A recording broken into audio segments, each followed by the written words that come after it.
안녕하십니까. SBN 리서치의 김영진입니다. 시장은 계속 반등을 시도하고 있고요. 또 의외로 좀 강하게 올라오는 그런 모습인데 이게 또 어디까지 갈 것인지, 그리고 펀더멘탈 쪽으로 좀 신뢰를 할 수 있는가, 그렇게 자신 있어 하는 분은 별로 없는 것 같아요. 시장이 반등을 하니까 그 반등을 또 쫓아가야 되는 게 아닌가, 그러면서 시장 참여를 하시는 분들도 계시고, 저 같은 경우는 단기적으로 유동성 관련된 그런 호재가 4월 말 5월 초에 있는 게 아닌가, 그런 관점으로 시장을 보고 있습니다. 그래서 저 같은 경우는 그 내용이 제가 생각한 거하고 약간 좀 어긋난다 하면은 시장에서 바로 그냥 빠질 그럴 생각입니다. 기본적으로 미국 시장에다가 약간은 좀 발을 담그는 그런 기본 전략을 가지고 있기 때문에 포지션을 전량 청산한다기보다는 작년 대비 한 3분의 1 정도는 그냥 가져가는 것이고 3분의 2 정도를 단기적으로 대응하는 그런 전략으로 임하고 있습니다. 나스닥 선물로 놓고 보면 무역 분쟁이 좀 완화되면 나스닥 선물 19,200~300까지 오는 거, 거기까지 반등을 하는 거는 여러 차례 시장에서 보여줬기 때문에 지금 같은 경우에 거기까지 오는 거는 좀 쉬워 보인다, 이렇게 말씀을 드리겠고, 여기까지가 1차, 그리고 만약에 유동성 측면에서 좀 긍정적인 재료가 나오면은 한 2만 선까지 볼 수가 있지 않을까, 이렇게 생각이 되는데, 만약에 2만 선까지 도달한다면은 제가 나스닥 선물 기준으로 나스닥 선물 지수를 한 1000으로 나누면 S&P 500의 12개월 포워드 PER 그 수치하고 비슷하게 나오고 있기 때문에 그 수치가 20을 넘어가면 좀 부담스럽죠. 그래서 나스닥 선물 기준으로 19,300 넘어서면서 지금 현재 시점에서 저는 한 3분의 1 정도 줄인 상태고요. 그리고 2만 포인트를 간다라고 한다면 거기서 또 한 3분의 1 줄일 그럴 계획입니다. 그렇게 보고 있는 이유, 과거 흐름하고 좀 비교를 하면서 좀 시장을 좀 보고 있습니다. 어떤 때하고 좀 비교를 하고 있냐면은 2015년하고 2016년 이때 조정하고 좀 비교를 하고 있습니다. 제가 지난 동영상의 끝부분에 이 그림을 보여드렸죠. 오른쪽이 지금 현재 시점이고요. 왼쪽 그래프가 2015년 급락이 나타나는 그 모습입니다. 지금 보고 계신 건 나스닥 선물지수가 아니라 그냥 나스닥 지수입니다. 그러니까 그건 좀 약간 감안해서 보셔야 되겠고요. 2015년 8월부터 이렇게 급락이 나타났죠. 지금의 모습하고 유사하게 급락을 하는 그런 모습이고, 반등하는 모습도 좀 비슷하죠. 4개째. 그러니까 4주째 반등을 하고 있는데, 그때도 이렇게 4주째 반등을 하고 조정 약간 보이고 또 올라가는 그런 모습 보였습니다. 그래서 지금도 약간 좀 흔들흔들 하면서 만약에 유동성 관련된 호재가 나타나면은 이런 모습 또 나타날 수 있는 게 아닌가, 그런 생각을 하고 있는데, 그거는 이번 주 수요일하고요. FOMC 회의, 또 BOJ 통화정책회의, 그걸 참고하면서 결정을 해야 되겠고요. 문제는 이렇게 반등 나온 다음에 다시 쭉 이렇게 미끄러지는 것, 이런 모습이 다시 나타날 가능성, 그거를 좀 체크할 필요가 있다라고 생각이 됩니다. 2015년, 16년은 사실 무역 분쟁까지는 아니었죠. 무역 분쟁은 2018년 이후입니다. 이렇게 마크를 해놓은 게 무역 분쟁 관련된 그런 이벤트들을 그래프에다 찍어 놓은 거고요. 이 지수는 S&P 500 지수고요. 지금 같은 경우는 이렇게 잔뜩 찍혀 있듯이 과거에 실제로 많이 찍히기 시작했던 게 2017년 이후부터거든요. 2018년, 19년. 그리고 팬데믹이 터지면서 S&P 500이 이렇게 급락하는 모습으로 이어지죠. 그 다음에 여기는 바이든 정부고요. 그리고 지금은 점이 아주 많이 찍히고 있죠. 그래서 방금 전에 보여드렸었던 이 흐름은 2017년 이후에 나타났었던 그 무역 분쟁 이전이다, 이렇게 보셔야 될 테고, 그때 나타났었던 시장의 조정 이후 살펴보면은 중국 쪽이 경기가 안 좋아지면서 위안화 평가절하가 나타나고 그러면서 급락이 나타났죠. 중국 쪽에서 문제가 됐었던 것이고, 미국 쪽은 그나마 좀 상대적으로 낫었던 그런 상황이죠. 중국 상해지수 한번 보면은 이런 식으로 내리던 때입니다. 약간 좀 확대해서 보면 이런 식이요. 2015년 6월에 고점 찍고 쭉 빠진 다음에 그 다음에 8월에 좀 반등을 하고 2016년 1월 가가지고 쭉 빠지는 그 모습입니다.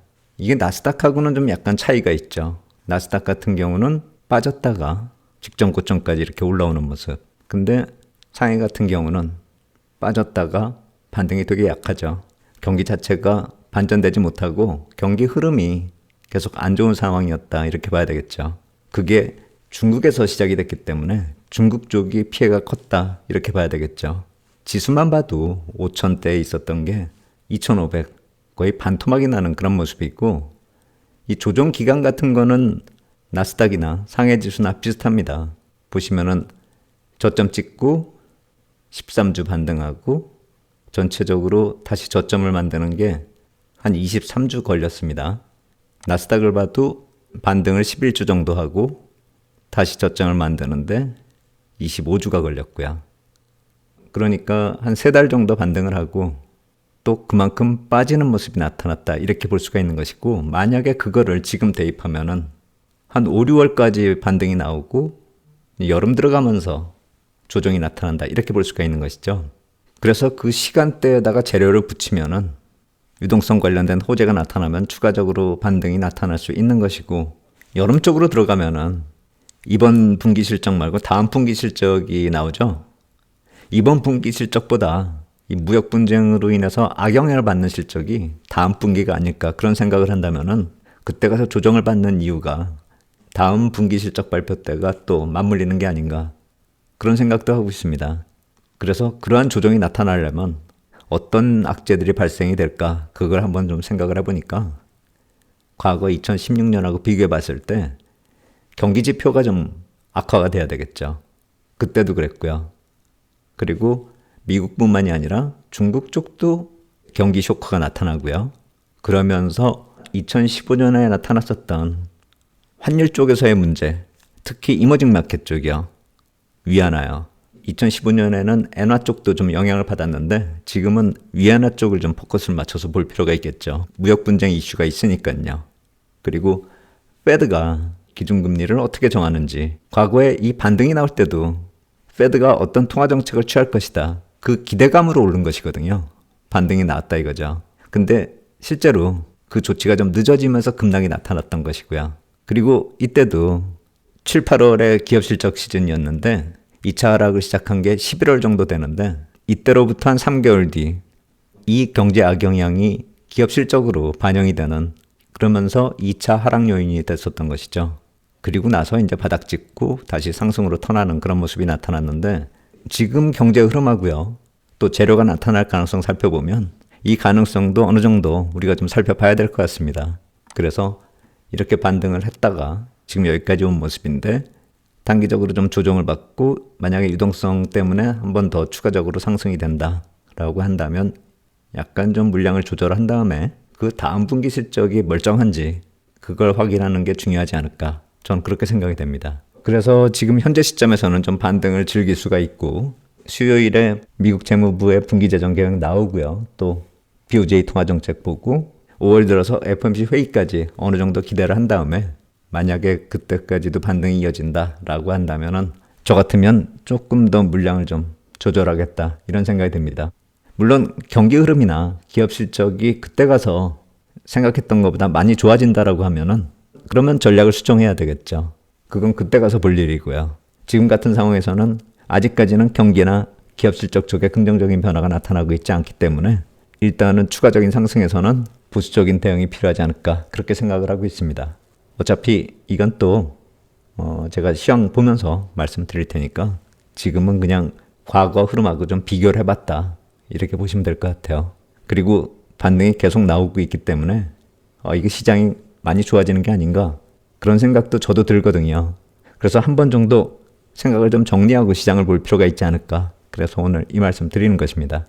그리고 어제 나온 분기 재정 계획의 큰 그림, 세부 디테일한 거는 수요일 날 나오지만 큰 그림은 어제 나왔죠. 그거 한번 좀 살펴보겠습니다. 이 분기 재정 계획 살펴보면 결국에 이 부채 발행이 계속 부담이 되고 있다, 이걸 확인하게 되는 것이죠. 그러니까 국채 발행 계획이 나오는데 결국 국채 발행이 부채니까요. 그래서 이 부채 발행은 이전보다 낮은 게 없다, 계속 롤오버 하면서 부담은 지속되고 있다, 반복되고 있다, 이렇게 보시면 될 것 같아요. 재무부에서 이렇게 정리를 해서 알려줬고요. 그거를 제가 그림으로 표현해 봤습니다. 이게 지난 2월에 분기 재정 계획 나왔을 때 제가 발행 증가량, 그러니까 전체 발행량이 아니라 분기에 어느 정도 증액이 되는가, 그거를 과거부터 계속 업데이트를 시키고 있는데, 지난 분기 때 나왔었던 게 1분기에 8,350억 불 추가 발행이 되고요. 그리고 2분기에 1,230억 불 추가 발행하는 것으로 그렇게 계획이 되어 있었는데, 이번에 계획이 나오면서 그게 좀 바뀌었습니다. 보시면은 1분기에 발행되는 게 줄어들었죠. 3,690억으로 줄어들고 2분기가 5,140억 불로 늘어났습니다. 방금 전 거 다시 볼게요. 8,150하고 1,230 이렇게 있던 게 이렇게 바뀌었다는 겁니다. 앞에가 줄고 뒤에가 늘어난 거죠. 이것에 대해서 밸런스에서는 정부 관계자가 그에 관련돼 가지고 표현한 게 부채 한도 때문에 국채 발행을 좀 줄였다 이렇게 얘기를 했다라고 하는데 어찌됐건 간에 이번에 좀 줄고 이번에 줄어든 만큼 다음에 늘어난다 이렇게 보시면 될 것 같아요. 그리고 그 다음 분기요. 3분기요.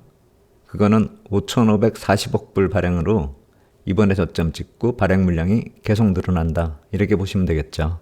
그러니까 1월부터 3월까지가 좀 상대적으로 부담이 덜했다 이렇게 볼 수가 있는 것이고 10년물 금리 보면은 이렇게 좀 안정되는 흐름 보였는데 이게 수급 때문에 이렇게 안정된 흐름이다 이렇게 볼 수는 없죠. 이때 뭐 경기가 좀 안 좋아질 수 있다. 그것 때문에 금리가 내리는 그런 상황이었으니까요. 지금 같은 경우는 국채 수급이 외국인 투자자 쪽에서 매도한다 뭐 이런 얘기도 나오고 국채 시장 내부적으로 수급이 또 무너지는 그런 모습이 나타났었죠. 스왑 거래도 그렇고 스프레드 거래도 그렇고요. 금리 전망이 틀려지면서 나타났었던 그런 단기적인 현상이다 이렇게 보시면 되겠고 일단은 그런 현상도 마무리되면서 지금 내려오고 있는데 향후에 이게 계속 안정될 수 있는가 그걸 따져봤을 때는 이 수급이 이렇게 좀 부담스러워진다라는 점을 감안했을 때 쉽게 내려올까 그것도 좀 생각을 해봐야 될 것 같아요.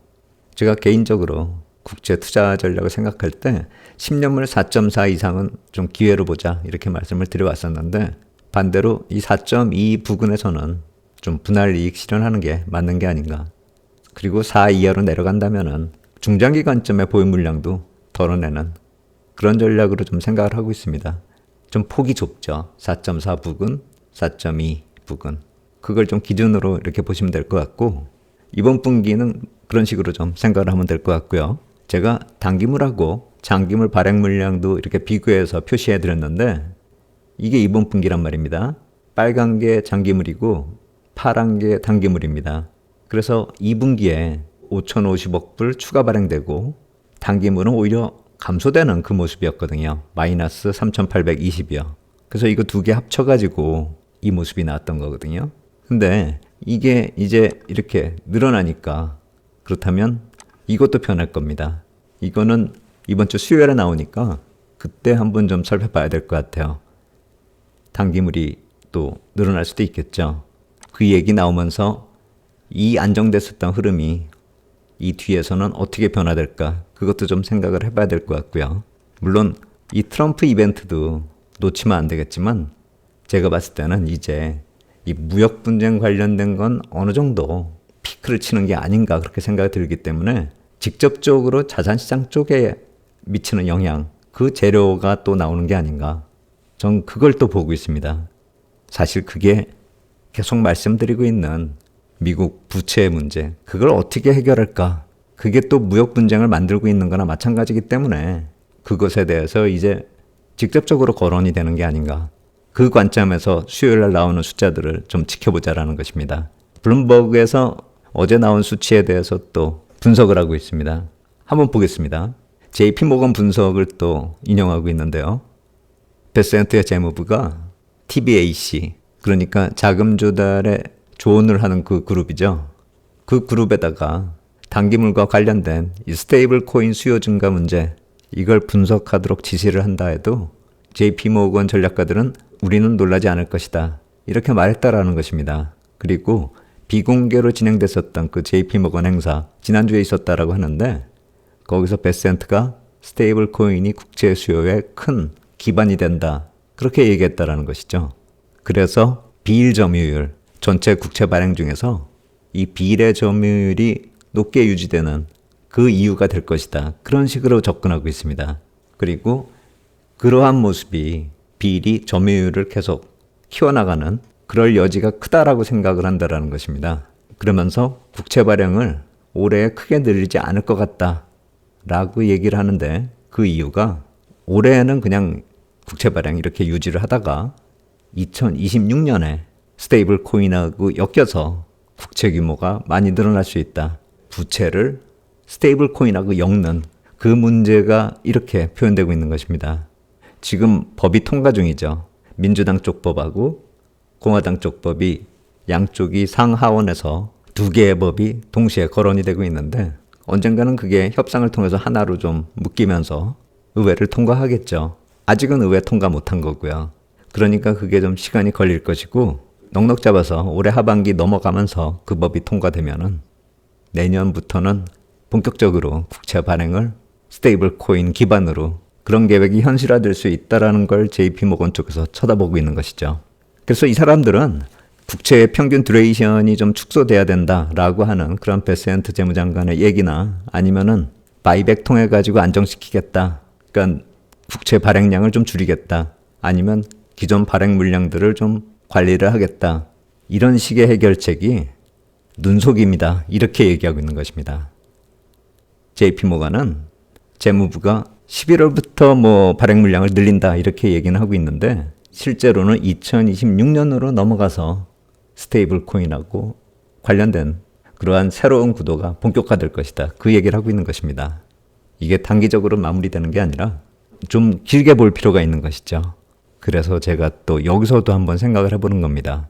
만약에 이러한 얘기가 이번에 분기재정계획에서 공개가 되면서 시장에 호재가 되거나 할 때 그때 만약 이렇게 올라온다라고 하면은 과거에 이렇게 정고점과 비슷한 그런 상황에서는 다시 꺾이는 그 조정으로 들어갔듯이 유동성 제로는 이번에 현실화되는 것보다도 좀 중장기적으로 볼 필요가 있기 때문에 이번에 추가적인 상승에서는 좀 엑시트를 한 다음에 한 템포 쉬어가면서 시장 접근해야 되는 게 아닌가.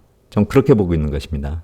그러니까 과거하고 비교했을 때도 그렇고 지금 진행되고 있는 그 시장 상황을 놓고 볼 때도 지금 만약에 추가적인 호재가 나타난다 해서 막 쫓아가거나 좀 흥분하거나 그럴 상황은 아니라는 것이죠. 시장 흐름을 좀 읽을 필요가 있다 이런 생각이 듭니다. 시간이 가면서 어떤 상황이 어떻게 변화되는지는 제가 또 말씀을 드리겠는데 이번 주만 하더라도 어제 차입 계획이 큰 그림을 그렸듯이 이제 내일 구체적인 얘기가 나오고 또 BOJ 통화정책회의가 목요일 날 또 이어집니다. 그리고 FOMC 회의로 이어지고요. 이 과정들을 지나면서 시장의 변화, 어떤 영향을 받고 또 그게 중장기적으로 우리가 신뢰할 수 있을 정도의 흐름인지 그걸 보면서 경제 흐름이나 시장 흐름 분석 판단할 필요 있겠다 이런 생각이 듭니다. 구체적인 수치 내일 나오면은 제가 목요일에 또 정리해서 말씀드리도록 하겠습니다. 오늘 여기까지 하도록 하겠습니다. 감사합니다.